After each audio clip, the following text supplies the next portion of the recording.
हाँ जी बच्चे। अब हमारा टॉपिक है थर्ड लॉ ऑफ थर्मोडायनेमिक्स। ठीक है, इसमें इसकी यूटिलिटी भी करेंगे और एक न्यूमेरिकल सॉल्व करेंगे। ठीक है, ठीक, चलो। मॉलिक्यूल्स जो होते हैं, मान लो मेरे पास कोई सब्सटेंस है, उसके जो मॉलिक्यूल्स है वो किसी भी डायरेक्शन में मूव कर सकते हैं। मेरे पास एक कंटेनर है और इसके अंदर ना मैंने ढेर सारे मॉलिक्यूल्स डाल सकते हैं। किसी एक पर्टिकुलर सब्सटेंस है वो, सॉलिड लिक्विड गैस कोई भी हो सकता है, लेकिन वो एक पर्टिकुलर स्पेस पे कंप्लीटली सॉलिड नहीं है। तो अब ये जो मॉलिक्यूल्स है, इसके अंदर जो फ्री इलेक्ट्रॉन्स होंगे, चाहे हम उनको कह दें जिससे इलेक्ट्रिसिटी प्रोड्यूस होती है, या मैं कह दूं कंप्लीटली वो कंप्लीट मॉलिक्यूल, कंप्लीट एटम भी जो है किसी भी डायरेक्शन में कैसे भी मूव कर सकता है। ठीक है, स्ट्रेट लाइन में भी मूव कर सकते हैं, इधर उधर भी मूव कर सकते हैं, इसकी मर्जी। ठीक है, और ये स्पिन भी कर सकते हैं, ऐसे जैसे लट्टू होते हैं ना, लट्टू घूमते हैं, वैसे स्पिन भी कर सकते हैं एक तरह से। और अपने आप को स्ट्रेच या कंप्रेस भी कर सकते हैं इन सर्टेन कंडीशन। तो ये जो मोशन अलग अलग आ गए हमारे पास मॉलिक्यूल के, ये एक तरह से मेरे पास अब फिजिक्स के काम आ रही है इसमें। जो मॉलिक्यूल्स अलग अलग इस तरह से मोशन कर रहे हैं, जैसे कि ट्रांसलेशन मोशन कर रहे हैं। ट्रांसलेशनल कौन सा हो गया?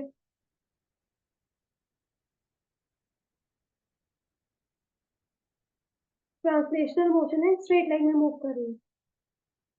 ठीक है, फिर हो गया रोटेशनल मोशन। रोटेशनल मोशन कौन सा हो गया? जब वो मॉलिक्यूल स्पिन कर रहा है। और फिर एक वाइब्रेशनल मोशन। वाइब्रेशनल मोशन ये नहीं कि वो वाइब्रेट ही करे, मीन्स वो अपने आप को बार बार कंप्रेस या स्ट्रेच भी कर रहा है, ये भी वाइब्रेशन में आता है। ठीक है, ये अलग अलग टेम्परेचर पे होता है, अलग अलग कंडीशंस में होते हैं तीनों तरह के मोशन। जब टेम्परेचर बढ़ता है उस वक्त जो मॉलिक्यूल्स का मोशन है बहुत ज्यादा तेज हो जाता है, और इतना तेज हो जाता है कि उसके अंदर रैंडमनेस बहुत बढ़ जाती है। जब रैंडमनेस बढ़ेगी, स्पॉन्टेनिटी बढ़ेगी, तो क्या बढ़ेगा हमारे पास? एंट्रोपी। एंट्रोपी इंक्रीज हो गई है ना। मोशन ही जब बहुत ज्यादा हो गया तो एंट्रोपी इंक्रीज होगी। और जब टेम्परेचर कम होगा उस वक्त एंट्रोपी डिक्रीज हो जाएगी। यानी कि हाई टेम्परेचर पे मैं क्या देख रहा हूँ कि एंट्रोपी बढ़ती है, लो टेम्परेचर पे एंट्रोपी कम होती। ठीक है, तो इसका लेना देना किससे? थर्ड लॉ ऑफ थर्मोडायनेमिक्स से। क्या कहते हैं थर्ड लॉ ऑफ थर्मोडायनेमिक्स की? जो मेरे पास परफेक्ट क्रिस्टलाइन सब्सटेंसेस है, जब वो एब्सोल्यूट जीरो टेम्परेचर पे होते हैं, उनकी जो एंट्रोपी है सॉरी, उनकी जो एंट्रोपी होती है वो जीरो कंसिडर की जाती है। इस स्टेटमेंट को लिखते हैं, एक minute. Statement of third law of thermodynamics at, पता नहीं हो गया ना, at absolute zero. Absolute zero क्या है? Temperature. at absolute zero temperature, the entropy of a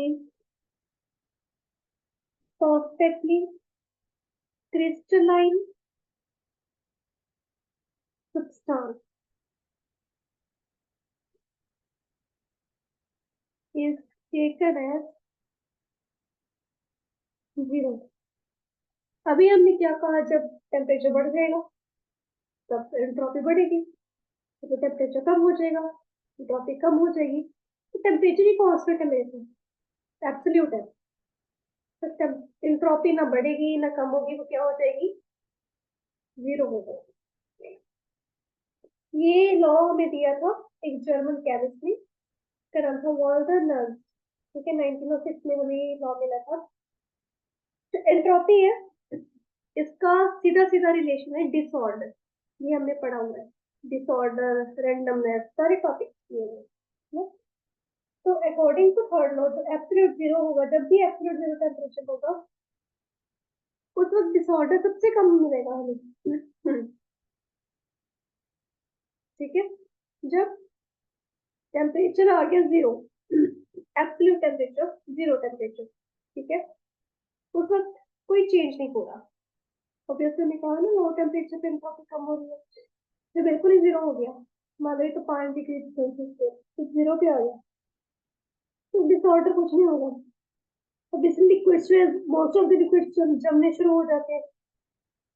ठीक है, तो ऐसे केस में क्या होगा, लीस्ट डिसऑर्डर होगा, यानी कि कम डिसऑर्डर तो परफेक्ट ऑर्डर होगा, ऑर्डर में आ जाएंगे सारे के सारे मॉलिक्यूल। डिसऑर्डर नहीं होगा तो ऑर्डर में रहेंगे, जब ऑर्डर में रहेंगे जो एंट्रोपी होगी द परफेक्ट ऑर्डर, उसको जीरो कहेंगे, क्योंकि एंट्रोपी हमारे पास किस ऑर्डर से रिलेटेड है। ठीक है, और ये ना तभी ट्रू होगा जब मेरे पास क्या कोई परफेक्टली क्रिस्टलाइन सब्सटेंस है, सभी के लिए नहीं होगी, इसके लिए परफेक्टली क्रिस्टलाइन सब्सटेंस के लिए, सिर्फ इनके लिए और किसी के लिए। ठीक है,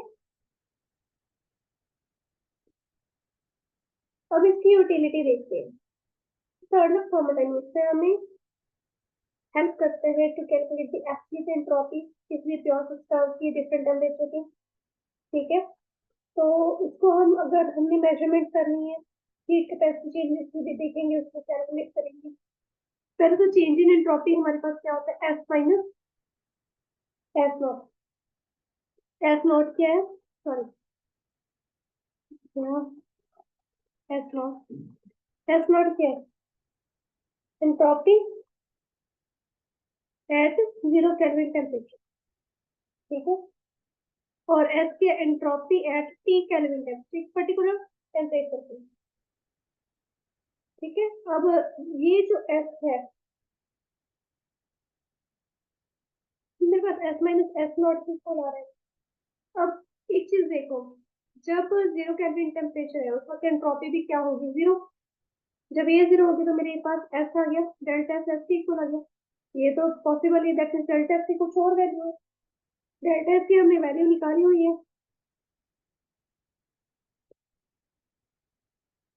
याद है, सीपी बाई टी इंटेग्रल लेते लिया था हमने, सीपी वर्सेस टी का ग्राफ किया था, जीरो केल्विन टेम्परेचर पे और टी पे देखेंगे तो हमें एक इंटेग्रल की वैल्यू आ जाएगी। तो अब देखते हैं, जो एंट्रोपी है वन मोल का ऑफ सब्सटेंस, कोई भी वन मोल ऑफ सब्सटेंस है, उसको स्टैंडर्ड स्टेट में कैसे करेंगे। जब उसको स्टैंडर्ड स्टेट में लिखेंगे वो स्टैंडर्ड मोलर एंट्रोपी होगी। ठीक है, ये चीज ये टर्म भी हमने की हुई है, सारी पिछली वीडियोस आपको देखनी पड़ेंगी इसके लिए।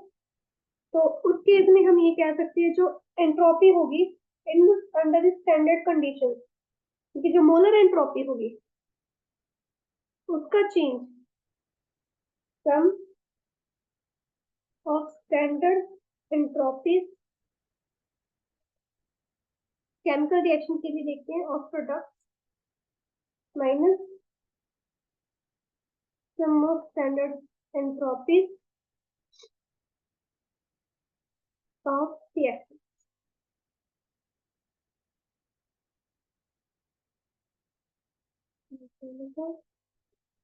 समेशन ले लेंगे प्रोडक्ट का माइनस दैट ऑफ रिएक्शन। तो basically third law of thermodynamics क्या कहते हैं, उस पर फोकस करना है कि जो मेरे पास एब्सोल्यूट जीरो केल्विन टेम्परेचर होगा, जो क्रिस्टलाइन सॉलिड होगा, किस कौन सा क्रिस्टलाइन सॉलिड होगा, उसकी जो एंट्रोपी होगी we will take it as zero. Zero kelvin temperature पे जीरो एंट्रोपी किसकी, क्रिस्टलाइन सॉलिड की। This is third law of thermodynamics. ठीक है, अब एक दो न्यूमेरिकल्स देख लेते हैं।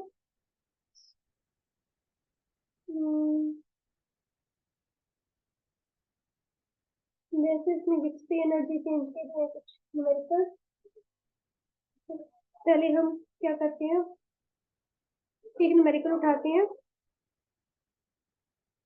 मेरे पास एंट्रोपी चेंजेस है इसके, कार्बन मोनोऑक्साइड है, ये ऑक्सीडेशन होगी तो ये आ जाएगी ऐसे।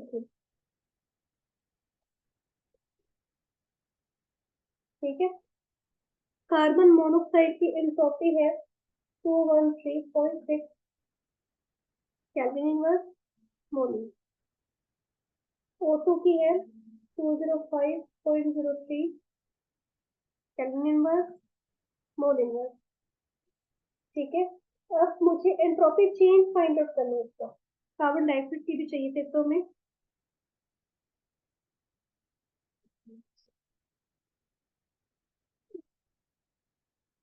कार्बन डाइऑक्साइड की लिखी मैंने, कार्बन मोनोऑक्साइड की लिखी है तो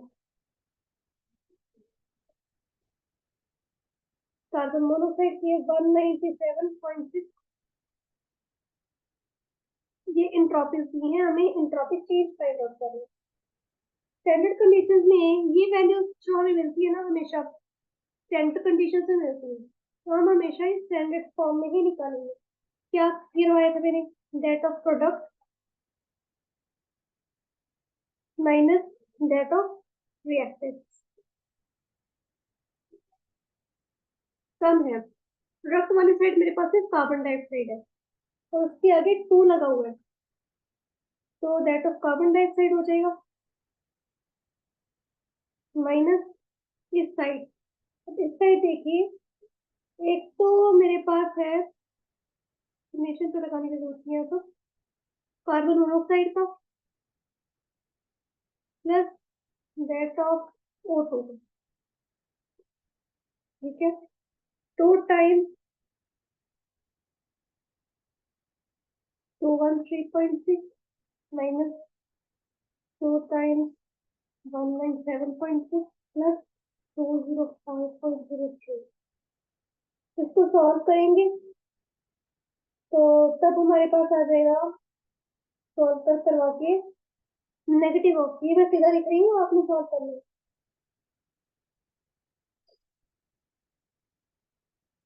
ठीक है, अभी एक रिएक्शन मैं देती हूँ आपको, आप उसके निकालो।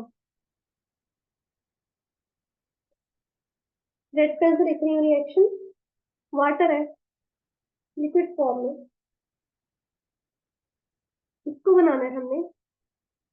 किससे बनाएंगे, हाइड्रोजन से और ऑक्सीजन से। इलेक्ट्रिक चार्ज पास होगा, ठीक है, उसका मिलकर सिंबल बना देते हैं। H2 और H2 की लिख देते हैं, एंट्रोपी है H2 की 130.6 और O2 की पड़ी है, H2O की लिख देती हूँ 69.96। चलो भी निकालो।